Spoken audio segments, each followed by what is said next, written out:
Simply put, we have not been trading with each other as Africa. We trade with other locales in the world. When we want food, we go outside our continent. When we want even clothes, we go outside our continent. And yet the talent, the resources, and the capability resides in this continent. And if there ever was a time for us to move on to another level of development, this is the time. If there ever was a wake-up call and a wake-up moment for Africa, it was during the period of COVID. And yet, even though we face all these challenges, we are a continent that is brimming with potential and great opportunities. From North Africa to southern part of our continent, Southern Africa, from the east to the west, and here in Central Africa, we are favored with a vast array of endowments. We have abundant mineral resources and fossil fuel reserves, large tracts of arable land, and in many parts abundant water supply. We have a diverse terrain that supports all manner of infrastructure development, including renewable energy. We have heard great accounts from our two business leaders who have spoken with one voice about all these opportunities. Yet these vast endowments are not currently producing the favorable economic and developmental outcomes as we, the people of this continent, would wish them to. Africa is growing. It is estimated that by 2050, Africa's population will grow to 2.5 billion people, with a new generation that is more urbanized, better educated, and wealthier than any that came before it. Africa is urbanizing, providing networks of skills, of opportunity that can drive our continent's development. By some projections, the urban population of our continent will be larger than that of China and India, and 4 times larger than that of the United States. To realize the opportunity of this demographic dividend, we will need to rapidly expand and diversify our industrial capacity as the continent. We do need to shift away from simply being producers of raw minerals that are processed elsewhere in the world. I said earlier at the press conference that we should stop just cutting off soil, dust, and rock destined for other parts of the world. We should be the repository of producing beautiful, technologically well innovated products that are shiny, that are attractive out of this continent rather than just soil and rock. Africa's appetite for industrialization has indeed been whetted. Many of you seated here, you can already see far ahead.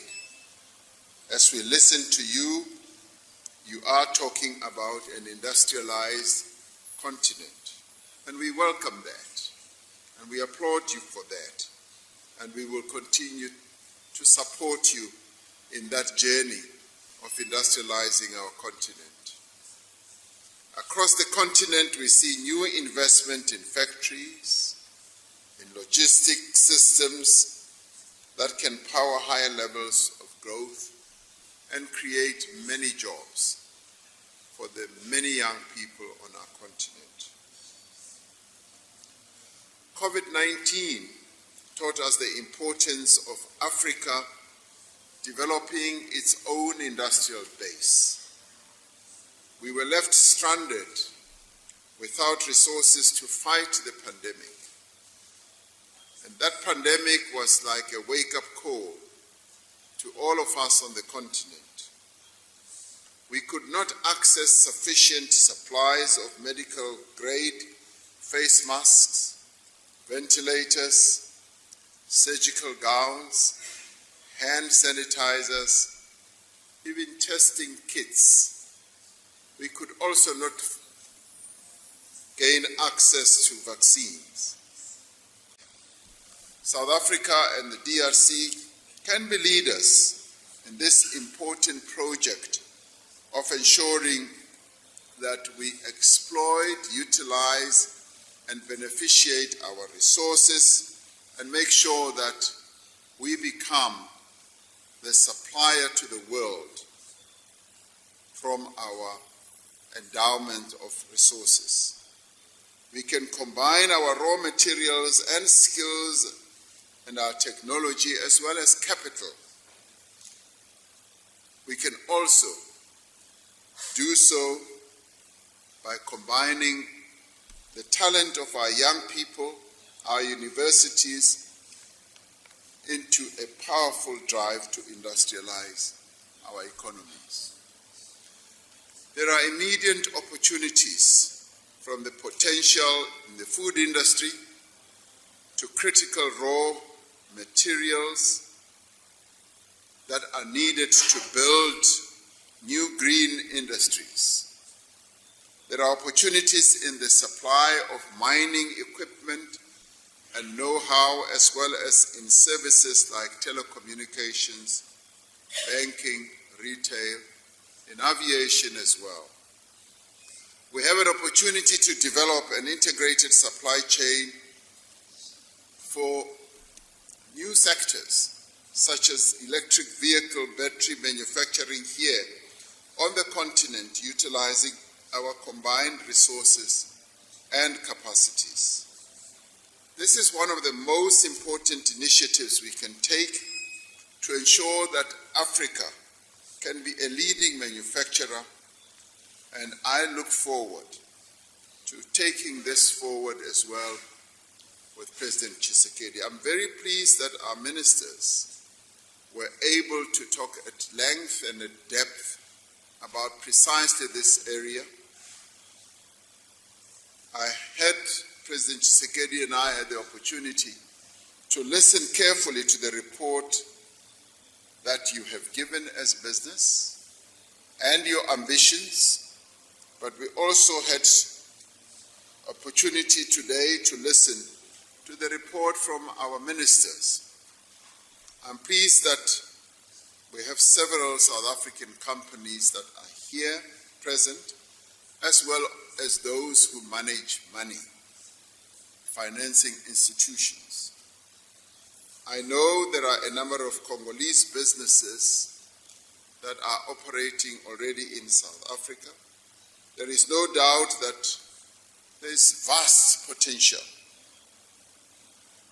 We must work more closely to address the challenges that have been identified by the private sector and work to overcome them. Opportunities always has a number of challenges that needs to be attended to.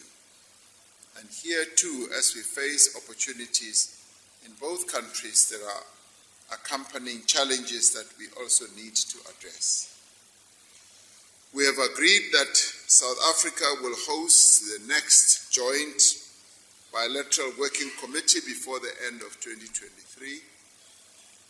This is to enable us to go beyond the 81 decisions that were taken during the course of this past few days, so that we are able to begin the process of implementing the decisions that we have taken. We have also agreed to joint technical teams to address both trade challenges and problems that, yes, business people on both sides often experience. We expect that a number of Congolese business people will also come and invest in South Africa, so that what Robert Gumede was talking about, in getting a number of South African companies to come and invest here, should also be reciprocated in South Africa by Congolese businesses. That is important so that there isn't a one-way investment road. It should be two ways, because that is how we strengthen and enhance the relationship between the two peoples. And that in many ways is how we will also make the African Renaissance that we've always spoken about come alive.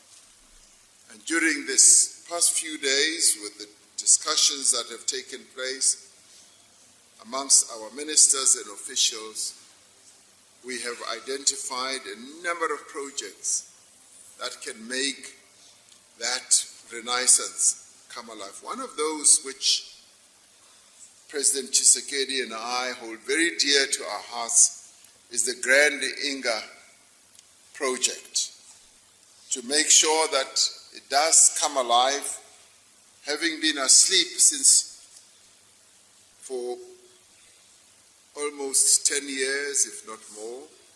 We want to boot it back into life, and South Africa is very keen that the Grand Inga project should go ahead, and we're willing, determined, and prepared to even take a participation and make sure that, yes, it is built, and South Africa will be able to take up its own energy allocation from that, so that we can fire our electricity back home with the Grand Inga project.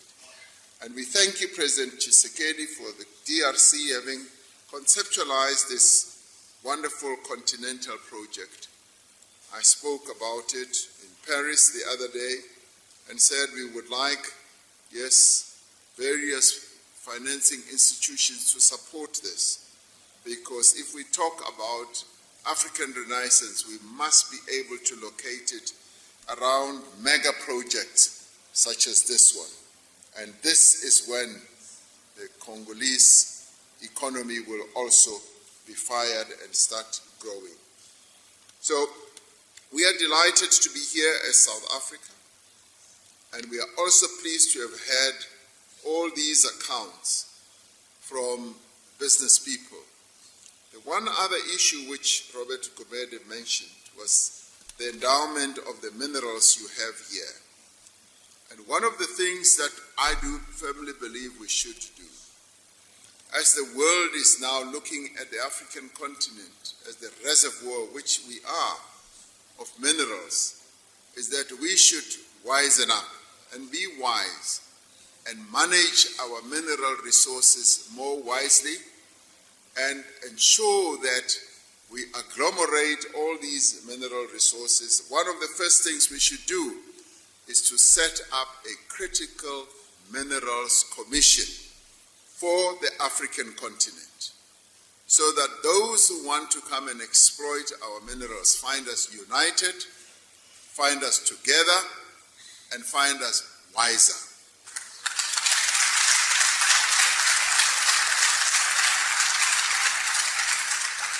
It is when we can do this that we will be able to demonstrate to the world that we are indeed prepared to be innovative and to look to a future of great prosperity for the people of our continent.